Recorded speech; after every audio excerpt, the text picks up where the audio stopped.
Yeah, you were the one that had. You're the one that had to go pee, and you're the first back up. There's Tim. Well, I didn't have to get beer. Welcome back, everybody. This is Last Call. Good episode, guys. I made a comment called I called JMU a feckless bunch, and I'm not sure I know what the word feckless means, but I was kind of thinking about that being the episode title, unless y'all had a better idea. Let's do it. Feckless is a good word. Yeah, I know. Somebody called someone in feckless like a year or two ago, and some political thing or some whatever it was, and I'd never heard the word before. But I just like the way the word sounds. I really don't know what it means, but I want to go with that. Yeah, I use it. I use it in political context quite a bit. So, okay. So when I kill all these brain cells with this bourbon that I have right here, tomorrow morning remind me that I said a feckless bunch. Not good if you're relying on us, especially me. I can't even remember Gene Hill's name. Well, you just remember it right there. You used to, though. You used to like be so proud of yourself for remembering his name, and then you were just kind of like, nope, done. Don't know it. Then we went like 8 months without hearing it, and gone. It was all in our master away. plan to get you to forget his name. Loaded away. I'm glad you didn't ask me for the offensive coordinator's name, because that one is more embarrassing that I don't know. Yeah, because you sat at the kickoff luncheon with him, and then you talked to him and his family after the ULM game. After the other game too, they came to the pizza place. They were there, and I walked over to them. Was it Trash Down South game? Was it Trash Down South? I think it was. That's the one that it was. We went, I think so, because it was after a win that time. Yeah, he him and his family all came to juniors, and I stopped by to say hey to him too. But were you drunk? Yeah. Well, yeah, of course. Then it doesn't count. After the track. You can forget it. One after a football game, 2 after Trash Down South football game, and 3 he was not being responsible to go to a basketball game following said events. So that's true. Yeah. Could you imagine if the Georgia Tech basketball game was following the Trash Down South football game? I'm not sure my liver could have survived that one. That would have been bad. Yeah. All right. So maybe we get one thing right in scheduling, not putting those games as back-to-back doubleheaders. Oh, that would have been rough. Ooh. Or hear me out. Amazing. My liver is quivering thinking about that right now. I'm pretty sure my liver just sits down wherever livers are in your body, and just looks up to me and goes, "Why? Please no. What did I do to you?" That's actually why you care about the schedule so much. Your liver takes over your brain and is like, "What is this situation? The schedule's trash." Yeah, what is this gonna be exactly? Yeah, it's that's why you want like your home games spread out throughout the season. You don't want them concentrated, because you're like, home games are gonna fuck me up. I know that it all comes down to TV type stuff, but really with the number of games you have and the possibilities of oh Lord, I wasn't trying to get serious about scheduling. We're going there. Fuck. Every team should have back-to-back home and away. Back home and away the entire time. There's no reason why you can't do that. I mean, then I'll just harp on it. I'll harp on it even more. Do you know what the bonus is though? What's that? It never got too cold for our tailgates. So like we had pretty warm tailgates. I was a little bummed about that after that last home game against Monroe, where we had the chili cook-off, and it was like, and it got up to like fucking freezing in the middle of the game. Well, middle of the game, yes. But like the chili cook-off, it'd been really nice if it was freezing during that, because like chili is supposed to be consumed during very cold weather, and it was like high 50s, something like that during the game. It was genuinely warm out. I was wearing this, I think, short sleeve shirt, and I left my jacket and hoodie at home on purpose, being like, oh, well, the temp is nice. And then about halfway through that game, the temperature dropped by like 20 degrees or something stupid. It got freaking cold. It got freezing. It got so cold. Yeah, I'm heading up to upstate New York tomorrow night, so I will get to experience.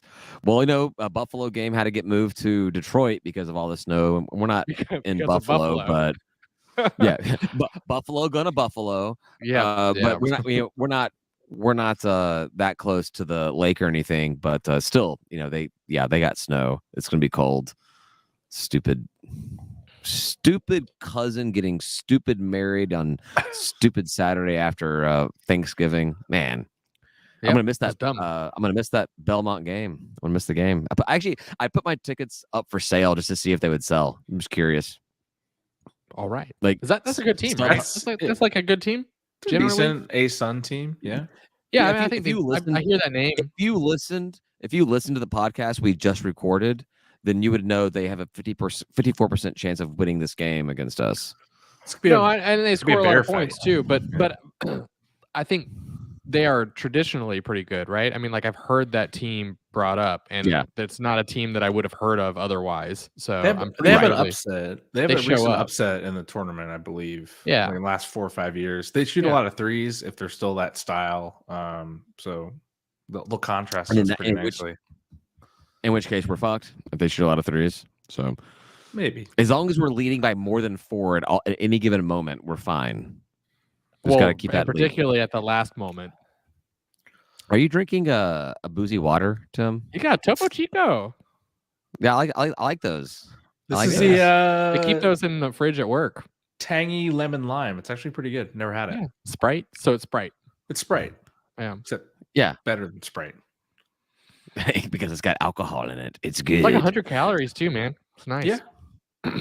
Yeah. So for those of us that drink light beer, Ryan, that's what our calories are in our beer and our drinks. So, but the boozy waters have higher alcohol content. They're like, it's the alcohol content of PBR, but the calories of a light beer. Ooh, 4.7. Wow. I know. In a light, refreshing lemon lime taste. I should switch to that for some evening. It's good. They're left over from Georgia, Florida. At the onset of COVID, I got hard into the boozy waters. I was fucking that was like all I drank was the boozy waters. And I think I may have overdone it a little bit. And so now I'm kind of like, I gotta be in the right kind of setting, kind of mood to boozy waters now. You do a boozy water and throw some vodka in there. That was the first time to its alcoholness. The first time we had boozy water, because my wife, Kim, you guys know that's just it's like she got into the flavored waters when she was pregnant with our first kid. And so and after Cooper was born is right when the boozy waters started being a thing. And she tried one whenever she's like, this would be good with vodka. And I was like, that's my girl. Mix alcohol with alcohol. That's the way it goes. Yeah. Got to double up. Yeah. What was your favorite boozy water since you were a connoisseur? My favorite was the Vizzy. Vizzy was my favorite. I really liked those a lot. They did like a little flavor combo with antioxidants, so I felt like I was doing my body well by drinking alcohol. That's a nice feeling. But I think I went a little too hard on those. I'm fine with like the White Claws and the whatever the fuck you got that shit's called. You have. Yeah, that one. I like those. Those are good. It's not like my thing with boozy waters is flavored anything. Fucking mango. Why is mango in every fucking set of these things? Like, is it just because like mango sounds fancy and the flavor is cheap to produce? I don't care for mango, but it's in everything. All those waters. It is. I think there's like a strawberry mango Topo Chico. All of them. There's always a mango. Even strawberry. So in like the standard set, there's like a mango, and then you do like the tropical edition, and there's still a fucking mango. I'm like, no, add other stuff. Like, don't put it. If it's in your standard set, don't put it in your specialty set. I'm surprised there's not a mango set of just waters. Mango everything. That was kind of funny at Georgia, Florida, when we got the Topo Chicos. Someone was like, "Why are you drinking mineral water?" I'm like, "Huh?" I mean, I know there's Topo Chico non-alcoholic, but is there? Right. I didn't know that. Yeah. Yes. Yeah, I was actually kind of surprised. The original. I was kind of surprised when I saw them have the boozy, because a lot of companies like they don't want to associate themselves like being boozy and non-boozy or whatever. But like they're like, nope. We're gonna completely enter this space, this marketing space or product space. Did you hear me burp? I didn't know if I went far enough away. You did. You did burp. Yeah. You did not that time. I did not. Becca says that mango is delicious, and whatever, you know what you're talking about. It's disgusting. So, Well, it's not even that it's not delicious. Like that's fine, but you don't need like 10 flavors of mango. there's all I guess that's I guess the that's point. really it. I'm mangoed Just out. do Too just much do a mango. mango and call it a day. We don't need 10 of them. Don't put it in every box set of boozy water. These are the complaints I have in life. There's too much Too of a much tropical mango. fruit. Life Too much life is tropical. great. Life is fucking great. I need mango flavor to be hit by inflation, so they stop putting it in drinks and they give me stuff that I would rather have, like anything. Like anything. Yikes. Thanksgiving plans? You guys doing anything? Heading to Athens for the day after because I always do my family thing the day after, so that'll be that Friday thing. Yep. I head up to my mom's on Thanksgiving. Dreading the turkey. I don't are like turkey. I'm not a big turkey guy. I like ham. Have you So as a smoker, have you smoked a turkey, Ryan? I haven't, and I almost bought one because they were like last week they were 40 cents a pound for a turkey, and I was like I could spatchcock it and throw it on the smoker, and I want to try it, but you still brine it. You still brine it for that, right? Yeah, I did it when I first started getting into smoking stuff. I wanted to smoke a turkey for Thanksgiving. I was doing it at my house or our house, and Kim was like, "No, I want traditional, Thanksgiving roasted turkey." So I did 2 of them. The only difference was I spatchcocked the smoked turkey and smoked it. But I seasoned they were brined in the same bag together. Yeah. I used all the exact same season. I did the exact same thing. Only difference: spatchcocked and smoked versus not spatchcocked and oven roasted in a roasting pan. Yes, and oh man, there are so few times that your wife tells you that you're right.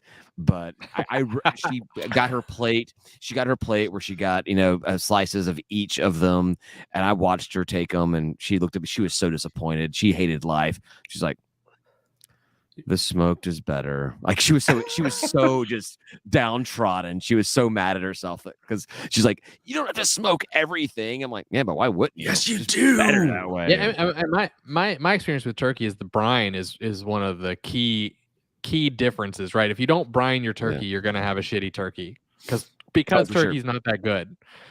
It's not. See, Daniel is smoking a turkey because he likes to eat good food. That's right. Yeah. Like before I do a turkey, I'll do a chicken. Like I'll spatchcock a chicken and smoke it because I'm more interested in eating a chicken than I am a turkey. Turkey is not good, guys. It's not good. It's okay. So turkey sub. One of the barbecue channels I follow on YouTube, they did a smoke fried turkey. So they smoked it until it got to like a couple hours at a very, very low temp to get some smoke in there, and then they put it in the deep fryer in some peanut oil and got that good crispy skin, that good that juicy good. Whatever. Yeah, I'm like, because I like me a fried turkey. I like me a smoked turkey. I can only imagine that a smoke fried turkey would be amazing. But just hear me out. Just hear me out. Replace the turkey with a chicken, and it's even better. It's even better because chicken is better. And then replace that with a smaller bird, like a Cornish hen or something, like a couple Cornish hens. It's even better. I hate like having to pick meat off of a bone with a toothpick with a Cornish hen. Like chicken. All right, chicken. We'll move back up. That's fine. We're not. I mean, I got but you do chicken all the time. Hey, exactly. Your palate is too refined. You're too upscale for me. But I do chickens all the time. We smoke chickens all the time here. So for Thanksgiving, traditional, you do it. It's better than the other turkey you were gonna have. So yeah, I did also consider doing one of those whole turkeys and then just grinding it up and having ground turkey for like tacos and shit because that's fine. Once you on Thanksgiving, not for Thanksgiving, just to have in the house. Because once you season the shit out of ground meat for like, it's fine.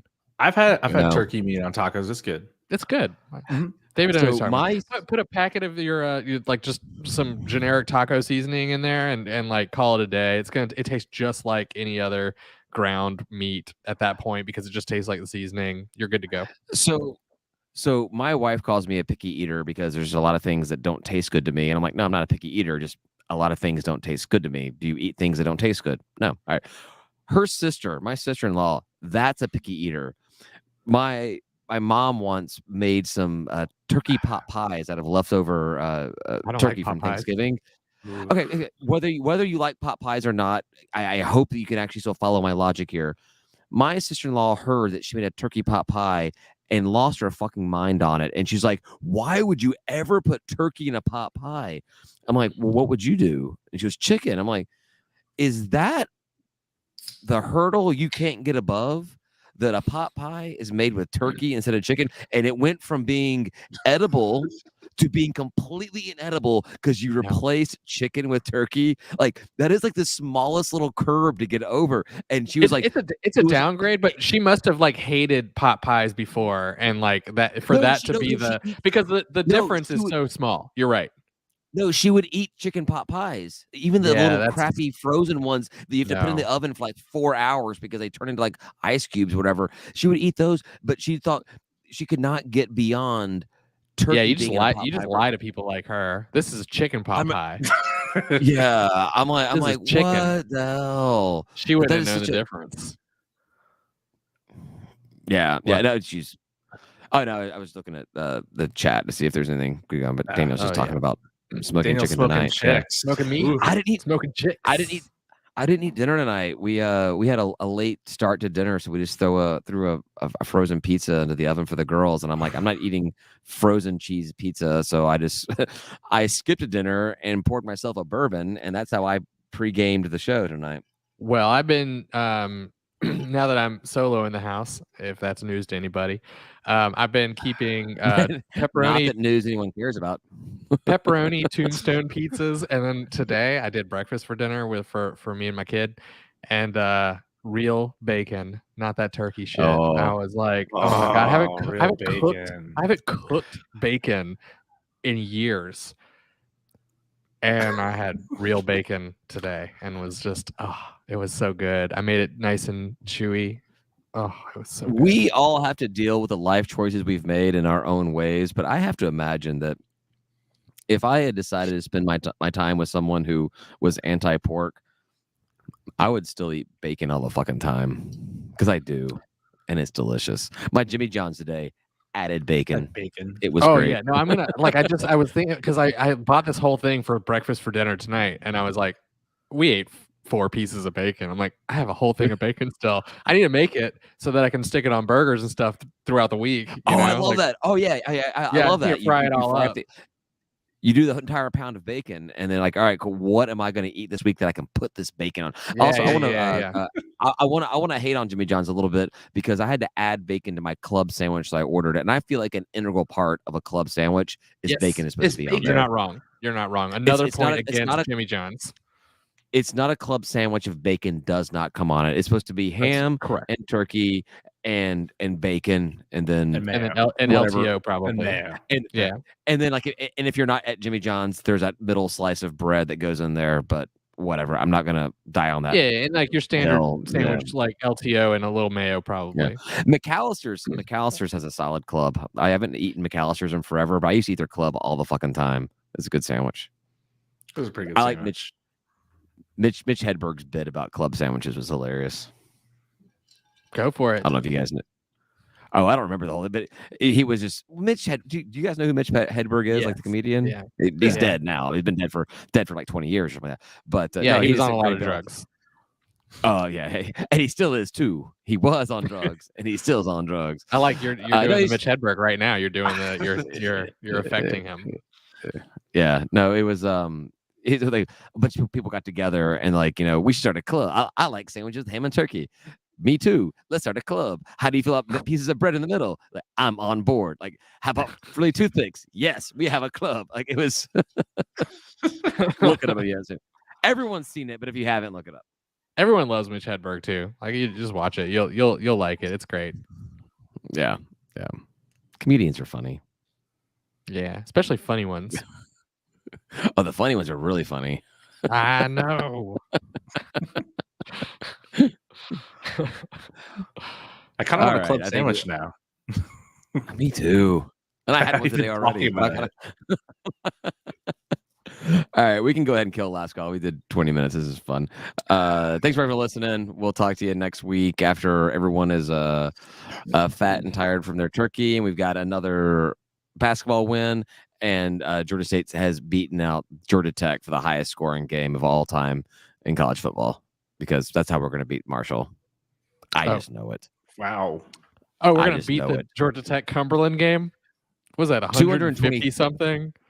200. No, I think that was 222-0. This will be 223-0. Great, Yeah, great. we're, You heard it here we're, first. we're gonna, On last call. we're gonna be up to we're gonna be up 219, and then we're gonna go for the 2-point conversion just so we can actually be at the Georgia Tech score and get it, unlike we did to tie the game against JMU, because fuck the color purple. That would still not hit 222. No, that would hit 221. You did 219. Oh yeah, I don't know math. 220, 220, 221. Ah, math. 221. 221. 221. Shit, man, you're way off. Somebody do the math and figure out what score combination gets you to 221 points. Also, I got a text in the middle of this that layups are not hard. Layups are easy. It's called a layup for a reason. We call other things layups that are easy because they're easy. Layups should be easy. I'm kidding. Layups are fucking easy. Okay, cool. You said it earlier, and I was like, you know what? I'm gonna let Tim have this. I don't fucking know. And then I gave it more thought. Totally being somebody else sarcastic. told me, I was like, layups are fucking easy. Like that's No, the that point. was the complaint. That was the complaint last year under Lanier. We were fucking missing the easiest layups. Like there'd be like uncontested, ball stolen, breakaway, come back, jump up, toss the ball, hit the back of the little boxy rim behind the basket, and then like bounce right out. Boxy Every time. Yes. Yeah. It happened in the Gonzaga game too. It happened that we did the exact same thing. We'd get the ball, we'd break away, and it would bounce right off the backboard, and we would miss the easy ass layup. I'm like, at some point, just start fucking dunking the goddamn ball. You got a better shot of getting it in that way. Sorry, that was Lanier. Anyhow, we were signing off. All right, yeah, we were signing off. I just had to get that layup thing out there because I felt stupid. And I didn't sorry. want I was just totally fucking kidding the whole entire time. I know. You won that round. Now I feel dumber than I did before, actually, which is just you win. You win both rounds, Tim. If that is your real name. Yeah. I don't know. All right. Talk to you guys next week. Say goodbye, guys. Goodbye, guys. Goodbye. Guys.